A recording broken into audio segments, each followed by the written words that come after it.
Shukuru wote, nashukuru Chadema, nashukuru waandishi wa habari, nashukuru hata wachungaji wamefika hapa na ndugu wengine ambao wanaendelea kujumuika na sisi. Kwa kweli nawashukuru sana.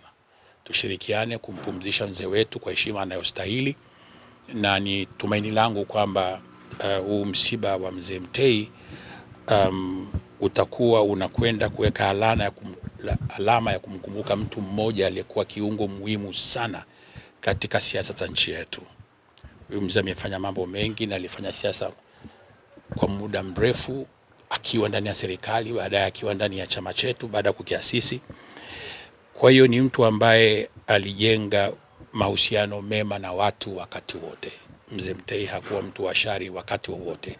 Alikofanya kazi alikuwa ni mtu yuko organized, na alikuwa hachagui rafiki. Alikuwa na marafiki ndani ya chama chake na nje ya chama chake, katika taasisi mbalimbali. Alikuwa ni mfanyabiashara vile vile na ni mkulima mkubwa vile vile. Hakuwa mtu mwenye njaa. Alikuwa ni mtu ambaye alikuwa anajiweza, lakini bado aliweza kufanya siasa za mageuzi katika mazingira yale. Ni mtu wa kipekee sana. Si watu wengi waliokuwa na nafasi kama yake na nyadhifa kama zake ambao waliweza kujitolea kufanya siasa za upinzani Tanzania. Lakini siasa za upinzani za kina mzee Mtei hazikuwa za kulumbana sana, zilikuwa zaidi za kunyosha sera. Misingi mikuu ambayo mzee huyu ametuachia ni sera. Mtakumbuka Chadema kilikuwa ni chama chenye sera bora ambazo hata Mwalimu, baba wa taifa letu, alikiri kwamba chama hiki katika vyama vyote aliona Chadema kilikuwa ni mojawapo ya chama kilikuwa kina sera bora sana.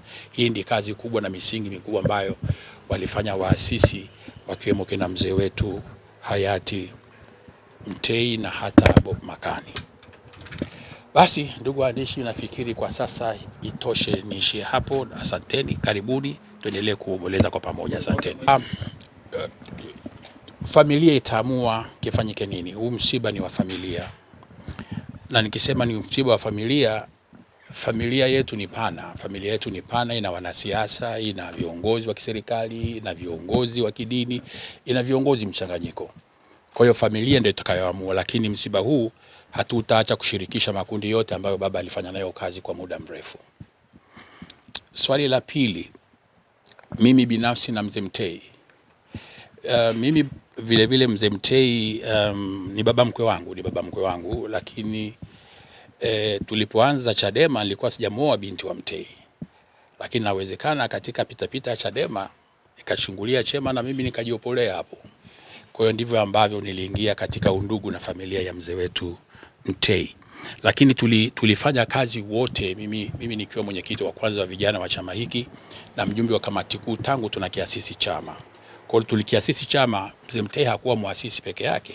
Yeye ndo alikuwa kiongozi wetu wa waasisi.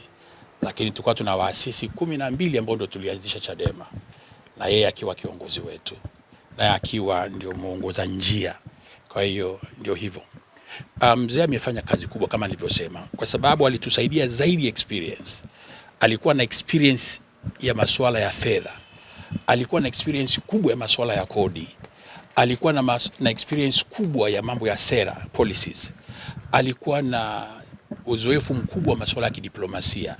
Alishakuwa katibu mkuu wa Jumuiya ya Afrika Mashariki, alishakuwa mkurugenzi wa Afrika kule IMF makao makuu Washington DC Marekani. Kwa hiyo ni mtu alileta uzoefu wa njia mbalimbali.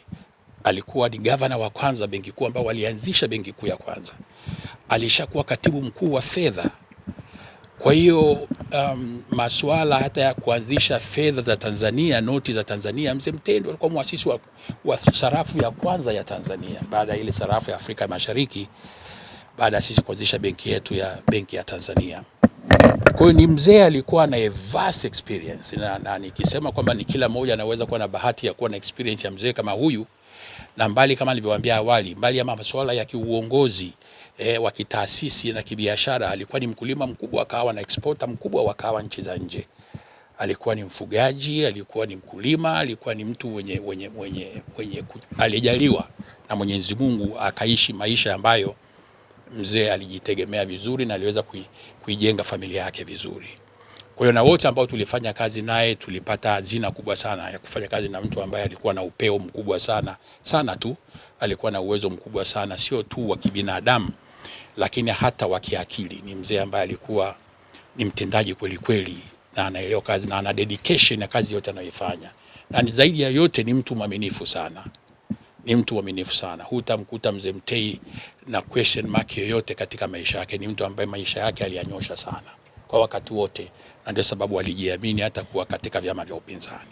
Labda leo nilirahisisha hilo, maana ndio maswali tunaita ya uchokozi. Tuko kwenye msiba. Sasa tusitafute msiba juu ya msiba. Tuko kwenye msiba, na sio haki mimi nikaanza kuwa judgmental kwa viongozi wenzangu. Kila uongozi una utaratibu wake, una staili yake. Kwa hiyo watu tunapishana, hatufanani. Enzi ya mzee Mtei alifanya aliweza kuyafanya. Akaja mzee Makani akafanya aliweza kuyafanya. Nikaja mimi nikafanya aliweza kuyafanya. Wamekuja wengine na watafanya watakaweza kuyafanya. Ni mapema sana kuanza kuwa judgmental. Tusiwe judgmental, tuachie kila watu na nafasi yao wafanye kazi zao, na tuwatakie heri ili nchi ikapate baraka zaidi.